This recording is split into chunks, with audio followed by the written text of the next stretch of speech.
এই পৃথিবীতে কেউ কাউকে জায়গা দেয় না, এই পৃথিবীতে এসে জায়গা করে নিতে হয়। চিৎকার দিয়ে বলো ঠিক কিনা? হুঙ্কার দিয়ে পৃথিবীবাসীকে জানিয়ে দিতে হয় আমি এসেছি। মায়ের পেট থেকে যখন আমরা বেরোই আমরা কি বলি? ওয়াও ওয়াও বলে নিজের অস্তিত্বের জানান দেই যে আমি এসেছি, এই পৃথিবীতে আমি জায়গা করে নিতে এসেছি। Life is not a bed of roses.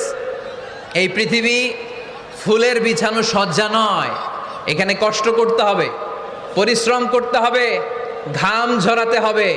পরিশ্রমের ঘামে যে লোনা পানি থাকে, ওই লোনা পানিতে জন্ম নেয় সফলতার বীজ। এজন্য পরিশ্রম করতে হবে। সব নবীরা পরিশ্রমী ছিলেন, সব নবীরা কাজ করেছেন।